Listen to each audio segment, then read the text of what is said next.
back to Top 5. My name is Jasmine and I'm here with Christine Simmons today, a very special guest. We are going to be talking with her today about her life as a woman in sports, her career here at UCLA. It was an interesting one, for sure, and professional development and just her passions in general. So, hi Christine, welcome to the show. Thanks for having me. Excited to be here. Yeah, so we're going to start off by talking with you a little bit about your time at UCLA. So you had a very interesting experience here. You were the woman that did everything. That's an understatement. And then when you did it all, sometimes things just don't always work out the way way you want them to. So why don't you tell them a little bit about your story here, and we'll delve into that. No, I love UCLA. I think it's everything that I am today. I literally learned and established while I was here. I was ridiculously active as a student here, probably far too much so, but I was pre-med, and my passion was really around underserved communities and medicine and business and bringing it all together. So from Black pre-health to Black hypertension to African grad to African brothers and sisters to African education project, like you name it. And if it was serving communities of color, either here on campus or in the community, I was there and loving every second of it. I was a physiological science major. That was what my degree was in. I came in as kinesiology. That'll date me a little bit. That's what they used to call it, kinesiology, and then they switched it to physiological sciences. And I loved the sciences, but it was so rigorous. My mom was a single mom. I was the first to go to school, so I had to work my way through school. So between work, all those extracurricular activities and such, I found it very challenging to put in the hours studying that I should have been. So when it came time to apply for medical school, wasn't so successful. And so I really focused on, once I graduated, a post-bac program to try to get in, all the while still organizing and advocating and serving my community. But along the way, met Magic, Irvin Johnson, here at Student Activity Center. I believe that's what you young people call it. SAC. It was called Men's Gym, but nonetheless, he was up there playing and got the opportunity to pick his brain. And he became an amazing mentor to me, and then eventually recruited me. So again, it's that creative solutioning, that figuring things out, understanding what my true passion was, which is advocating and empowering, and then really like organizational skills, my business skills. All of that came from leading those student organizations. You had to create a budget, you had to sell people on coming, you had to market it, you had to find funding for it, you had to do all of those things.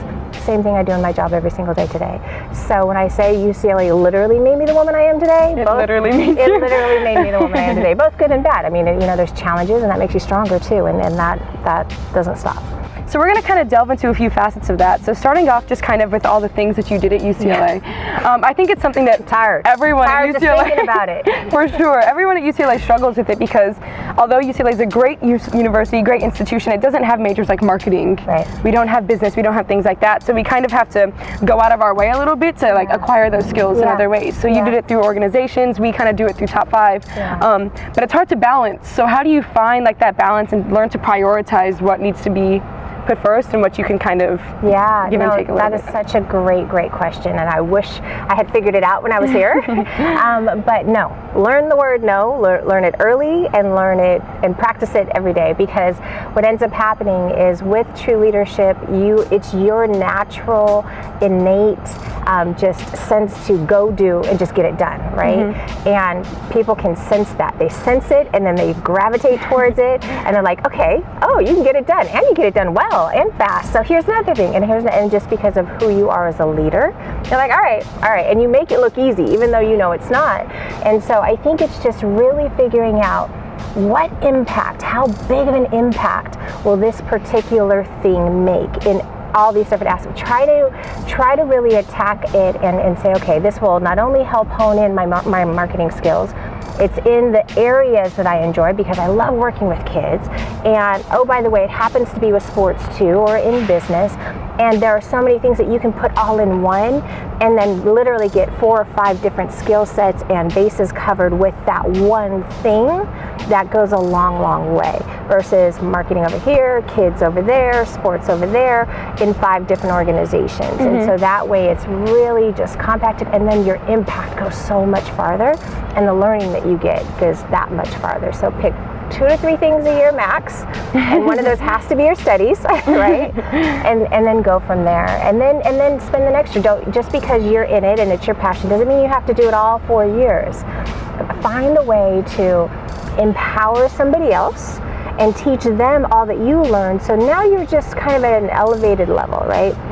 You're kind of supervising while they're having all those amazing experiences you had that last year that takes you out of the weeds. You're still kind of involved, but that frees up a whole lot of other time, and now you've empowered somebody else and they're getting that great experience too. I think too many times we all end up staying in these organizations for too long. It happens with our alumni as well. It happens in the real world and boards that I'm on as well, and the fresh ideas, the innovation gets lost, plus other people don't get those great experiences, and you can move on to do other things and still be involved in other ways. So how do you know when you're supposed to, like when you've reached your peak of time in something? So it's like everybody does something, and I think specifically in the world of athletics, people get really caught on this idea of quitting. Yeah. So you don't want to be a quitter. Right. But sometimes things aren't for you anymore. Right. Right. So how do you determine when it's not for you? Well, that's when you have to we have to change our mentalities a little bit, right? So it's just not for me. I'm choosing to walk away from this, right? And I think as athletes, and I was a high school athlete, so I'm going to claim it. But you know, we want to walk away when we're on top, right? And so if we can, we want to walk away when we've gotten that championship and we can move on. And so what is the championship? What is that? When you start out, it's something, okay, my goal is to double the amount of lives that we're impacting this year, right? Check, hit that goal. Now we, as athletes, we're competitive, and so we want to continue to like do better and get it bigger, make it bigger, and make it better. Great, you can still set the goal, you can still help drive results, but now someone else is doing the work, right? So 1, you're not quitting. 2, you're still striving for those results. But 3, you're choosing to make an impact somewhere else. And when it becomes complacent and easy, and it just comes easy to you, that's when you know it's time to move on. Most of the really successful people I know they love going into a challenging situation, turning it around, making it phenomenal, like, okay, on to the next, you know? And that's what Irvin does, right? He's a serial entrepreneur. And not that he always goes into challenging situations, he'll go into an amazing situation, but make it even like more phenomenal, you know, buy it, build it, sell it, right? And make an impact while you do it, right? So while he's building it, he's also creating jobs in underserved communities, right? So that helps meet his personal mission all the while. So when you start it, okay, what is the end? What is the goal? Okay, this is the goal. I want to make this impact. It's gonna drive this passion in my heart. And then once you've done that, okay, I've done that. It's good, and it gets easy. It's time to move on and empower someone else to do it. Complacency is the enemy. For sure. You talk a lot about serving underserved communities, as well as just your different passions within the community, and that's something the Sparks does a lot of. Specifically with their campaign with women. You guys work a lot with women. We are women. We are women. The hashtag We Are Women. Hashtag We Are Women. And so when you think about that and you think about your passion for that and how you've kind of been able to combine that with the Sparks, I want to talk to you about what it's like to be a woman in sports and just establishing credibility, because I realize a lot just for us personally, and we walk into a lot of rooms and it's like, even if I'm talking to my friends about basketball, they like write you off as someone who doesn't know anything about basketball. They write you off as just someone who doesn't know anything. And so being a woman, how do you establish that credibility when you walk in these rooms and you didn't really have the like practical, the way that everyone else went there. No, and I didn't come from sports in the business industry. I came from entertainment, and so I still kind of am seen as like a newbie work, because to your point, many people in the front offices of sports have been doing it their entire lives. They started out at a sales academy type internship or something like that, and they go on into sales positions and on and on and on. I didn't, and so you know, whether it's coming in as a woman, coming in as a rookie in any situation, right? You got to prove yourself. It's just like sports. And so you put points on the board, they respect you. And that's ultimately how you shut it down. But you know it going in, right? You know you're a rookie. You know you're fighting for that starting spot. So all of that, it's exactly the same thing. And I think that, you know, the challenge does become that there are these preconceived notions of who you are and what they think you may or may not do. You know, at this point in my wise old years,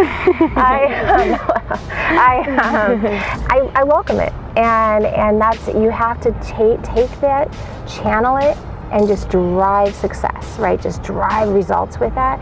And then you just look back and smile.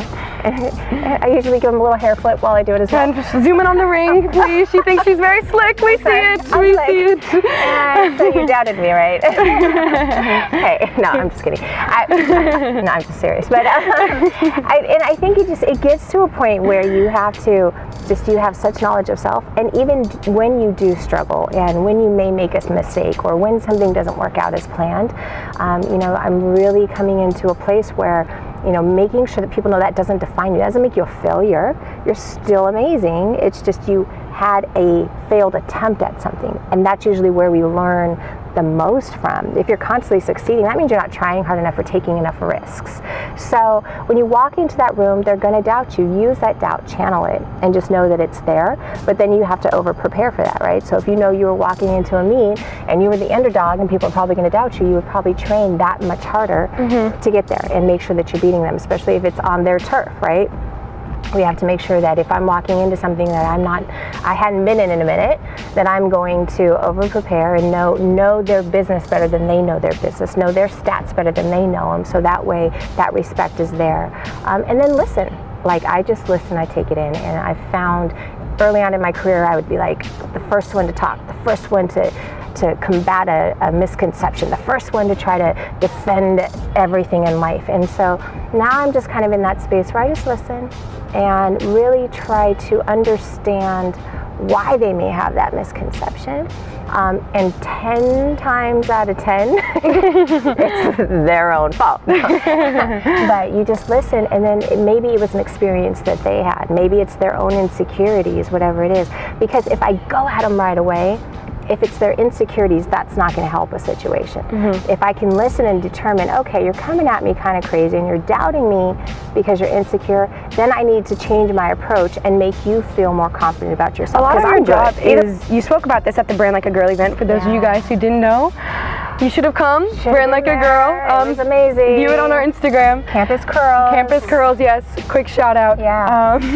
So at Brand Like a Girl, you talked a lot about how your job is about changing perception. Yeah. So a lot of people view women athletics for whatever reason as being inferior to male I don't know athletics. why. Yeah. So it has to be kind of infuriating in a way when you walk in a room and you know the value of your organization, you know the value of the women that are a part of the organization. How do you maintain your composure in these situations where people are telling you what your worth is when you know that it's greater than that? Right, no, it's such a great point. Breathe deeply, number one. And it baffles me, it does. But I just use that as a moment to educate. I use that as a moment to hopefully expose them to the product, because every single person that ever doubted the athleticism and brilliance and accomplishments and performance of my squad, once they're in that arena, they're like, dang, these girls can ball. And they never say that again, and so I think it's just exposure. It's like with any ignorant comment that anyone makes, it generally is because they're not exposed or they're not educated about it. And so I think it's a matter of making sure, and I think with women's basketball specifically, and most women's sports, I think it doesn't get the exposure on air broadcast that it needs to. So hopefully we'll continue to work on that for people to become more aware of what it is, because people have they've been watching NBA basketball for 77 years now, right? We're kind of new kids on the block with 22 years under our belt now. So the people equate the NBA to basketball, which is really interesting because they've embraced college women's basketball, right? They even embraced the big three. Shout out to Ice Cube. He created a whole new genre of basketball. What up, Cube?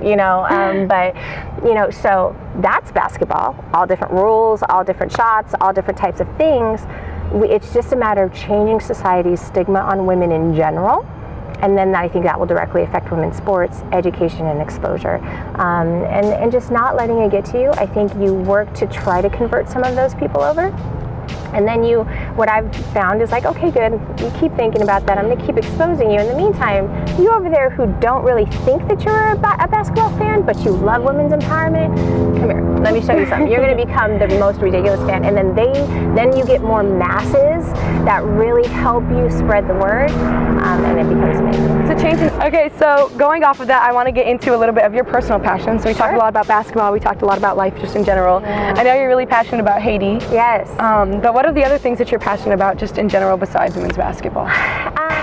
You know, it's anything that will expose someone to a life that they never knew, right? So before I came to this beautiful campus, I knew you could be a doctor or a lawyer. That was it. Those are the only things I just knew, because I knew there were other careers, but with a doctor and a lawyer, there's a specific path to get there.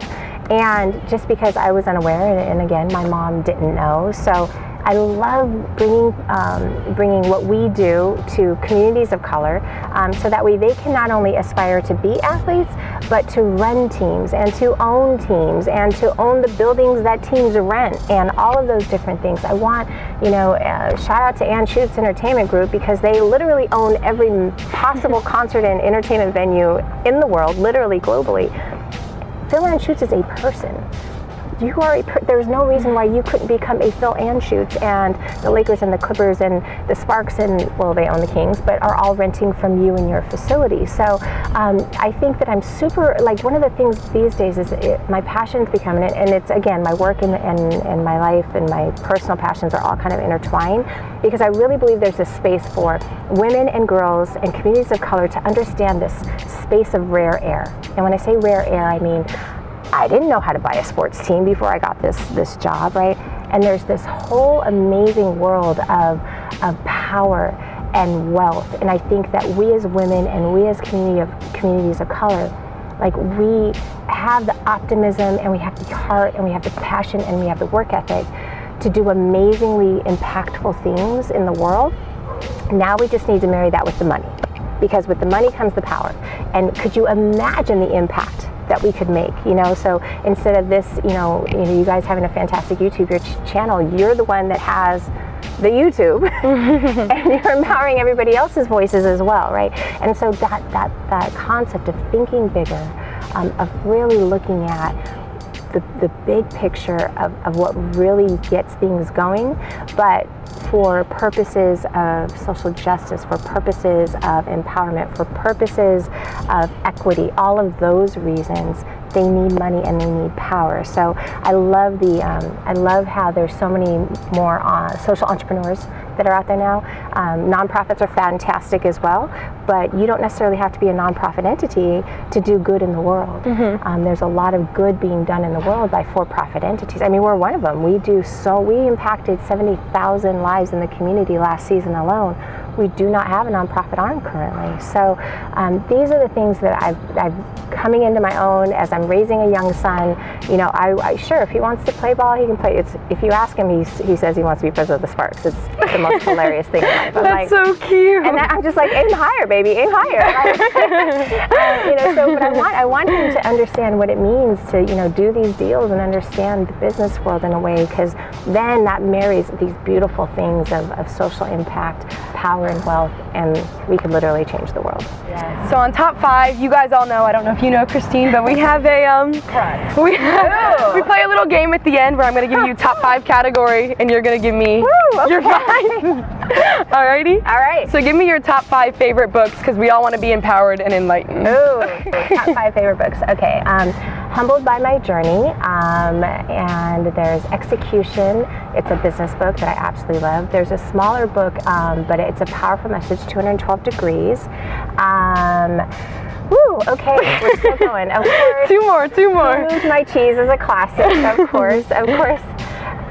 50 Shades? Sorry, I mean, why not? Perfect. Let's go. You got to be well-rounded. Well, thank you so much for joining us, Christine. Thank you guys for joining us. Be sure to like, comment, subscribe, follow her, follow the Sparks. Yes. Hopefully we'll catch you guys at some games this summer. They're a lot of fun. Yes. And we'll see you guys next week. Thank you.